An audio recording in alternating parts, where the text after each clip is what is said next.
Now let's take a look at the different fracturing technique. You know that fracturing is important to creating your destruction simulation or RBD. In most of the effects, we must need to pre-fracture our geometry. Let's go into the geometry node. I'm going to create a geometry empty container and let's dive inside.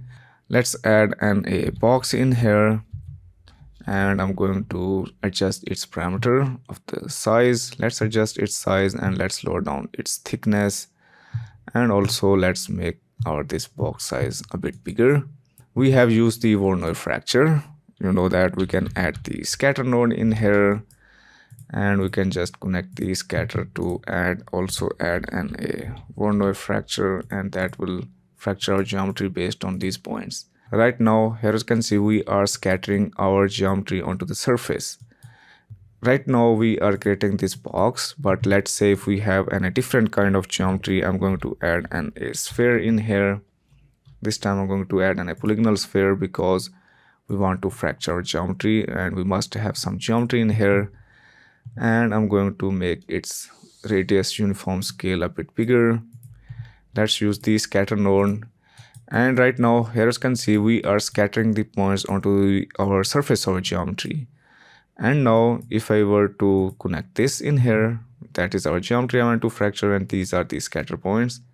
And now if I visualize, and here you can see we are still fracturing our sphere, but let's see how these fracture pieces actually look like. I can either I can enable my selection tool, and this 3D connectivity is on. I can just select any of these, and right now here you can see the scatter node is highlighted, and the viewport only affect the highlighted node, which means we need to select this Voronoi, and now we can able to select this.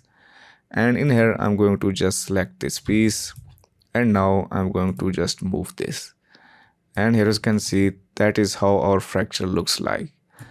And we can also visualize our fracture pieces by using we also have a node called exploded view. So let's add a exploded view node in here, and that will take a look at the connectivity. And right now we have these connected pieces of geometry, and it looks for the connectivity and explode them, move them. So in here onto the exploded view, as you can see, we have these pieces pushed apart. I can go into the exploded view. I can increase its uniform scale to adjust our visualization to make these fractured pieces move. Here you can see we are fracturing from our surface. We are adding fracturing from our surface, and it is going deep. We have all of the geometry because we do not have point on the inside of our sphere, as you can see. That is why we do not have fracture on the inside. And to fix this, you should always use the volume. First, you must convert your geometry into volume. And for that, I can add a ISO offset, because we are going to fill this whole geometry with volume. So we do not need to create the VTB volume. The Houdini native volume ISO offset is fine. So let's add the ISO offset in here, and I'm going to just increase the sampling to create more of our resolution. Sparsity does not matter because we want to fill our entire geometry with voxel information with fog volume. So we must use the ISO offset. Now, because we have filled our geometry with voxels with this fog, now if you scatter this onto volume, and here you can see, now we are scattering on the inside. And I can go into the scatter node, and maybe let's uncheck this relax iteration. It is just relaxing these points so that they have even distribution. I'm going to uncheck this, and let's enable the force count. And here you can see we are filling our sphere with points. Now we have points on the inside as well. I'm going to just lower down the number of points because I don't want to create that many fracture, because these points will define the fracture pieces. And now because we have points on the inside, and if I go into the Voronoi fracture, and now we should have the fractured pieces on the inside as well. And there you go. Here you can see we have a very different kind of fracture. And whenever you are working with the Voronoi, make sure to first convert this to ISO offset so that you have some points inside of a geometry so that you are not creating the weird kind of fractured geometry. And before that, as you can see, we have this very weird fractured geometry. That's the Voronoi fracture. I'm going to keep this enable, and let's go into the box node. We also have a node called RBD material fracture. Let's add an RBD material fracture node, and here we have it. Let's add this, and we need to connect this onto our geometry, and let's view the result of the RBD material. And this material fracture node will going to be fracture our geometry to simulate the material type. Right now we are saying that our material is the concrete, and it is strategically fracturing our geometry based on how the concrete would fracture in real world. And here as you can see, we have a very different kind of fracture, and I can view this by adding an exploded view in here. Let's connect this in here onto the exploded view. Let me connect this, and here as you can see, we have that. That's how our this fracture look like. I can go into the material fracture, and let's go into the primary fracture, and we have different kind of level. Right now we are using multiple level. First level, in here we have these scatter points, so it is still using the scattering method, and right now we are scattering from volume, which means our this original mesh is going to be first converted into volume, and then it is scattering the points. And in here, if I were to create more points, we should start to see more and more fracture happening. And here as you can see, that is our first layer. Sorry, I am right now on the second layer. That is our first layer. Our primary fracture, our first layer, we are using the 5. I can keep increasing this. As you can see, our primary has 18, and secondary, I'm going to just lower this down. And you can also keep adding multiple layer by clicking on this button. Let's go into the plus button, and that will just add another layer. And now we should see a third layer in here, and right now it is calculating because it has to look at the previous level. And here you can see we are fracturing into a lot more pieces, and every level uses the previous level. First we have start with the base, so we are creating 18 base pieces, these big pieces, and then these 18 will going to be sub fractured into 15 pieces, and then all of these 15 plus 18 sub pieces will going to be fractured onto our this third level, and we are further fracturing it down onto 5. So we are creating multiple layer of fracture. If I view the exploded view, and here you can see now we have lot more fractured geometry. And onto the RBD configure, I'm going to let's not use a third layer. Right now here you can see we are using this very sparse method, and that is because this cell points, it is also noising up our volume. We are creating this into fog volume, and we are also adding the noise. If you want to create the even distribution of all these points, you can just go into the noise type and change this to none, and that will just cancel out the noise, and now you will have an even distribution of point. And if I were to continue increasing this, and here you can see I am fracturing this evenly. I can say the same thing for the second level, and here we still are using the noise. I can change this to none, and here you can see we do not have this section that was fracturing more. And for realistic fracture, you should keep this to default, the sparse convolution, it is fine. I'm going to not use that many fracture points. We have the material type preset. Right now we are choosing the concrete. I can change this to glass. It will fracture our geometry as if we have as the glass would fracture. And here you can see we have a glass type fracture. I can define the number of these fracture by going on to the scatter point. I can increase this to multiple level. Let's change this to 3. And now here you can see we should see these 3 points of impact that has happened onto the glass. Let's go into the exploded view, and here as you can see we have some fractured. Let's go into the material type, and we also have the type wood. Let's change this to wood. And now here as you can see we have these wood planks. Let's go into the exploded view, and here as you can see it is creating these fracture geometry as the wood fracture.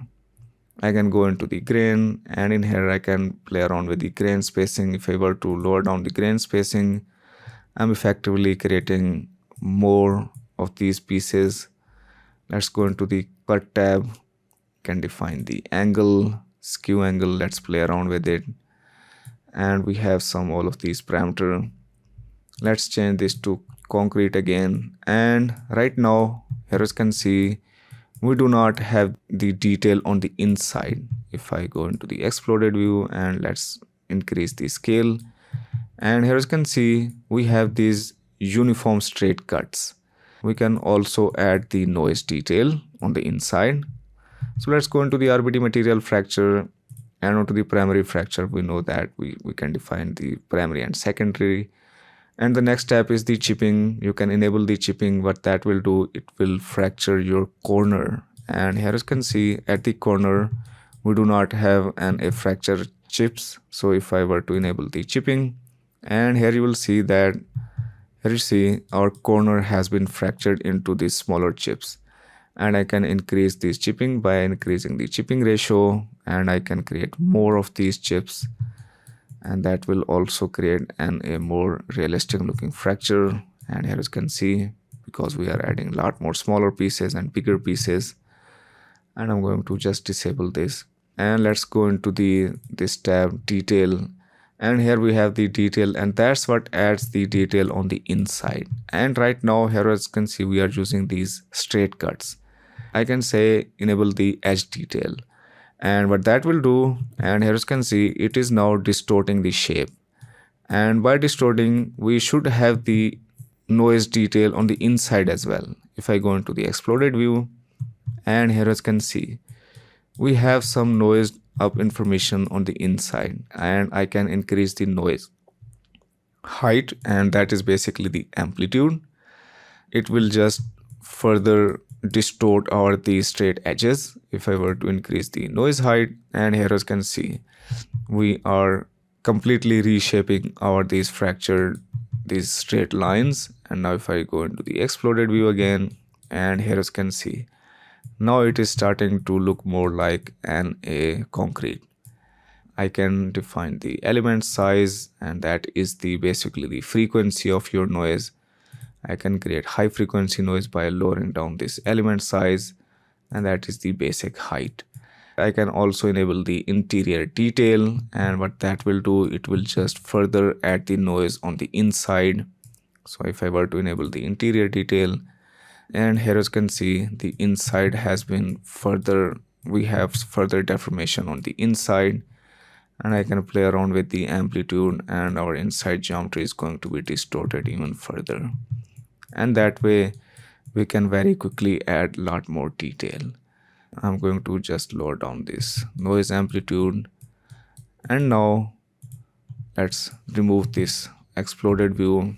And now if I were to simulate this, first I'm going to make this box sit onto our ground by adding the match size node. Let's add a match size and connect this onto the match size, change the justification y to minimum.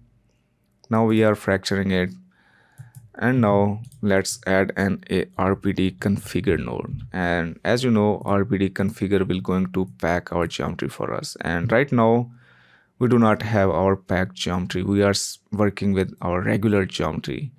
This RBD material fracture, it is creating the name attribute for us.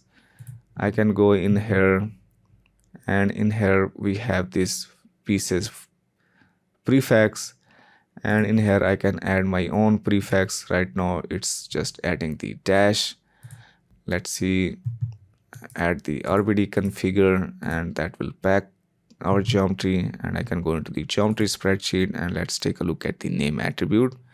And after the RBD configure, it should be on the points. Let's go into the point, and here we have a piece, and we have these dashes. and that these dashes are coming from these multiple layer because we are using this one layer, second layer, and we have the ID. And this RBD configure node is using the name to pack our geometry.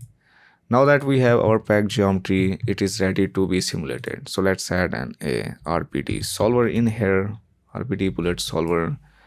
Let's connect this, and to the bullet solver, let's also enable the ground plane. So let's go into the collision, ground type, add the ground plane, and let's hit play.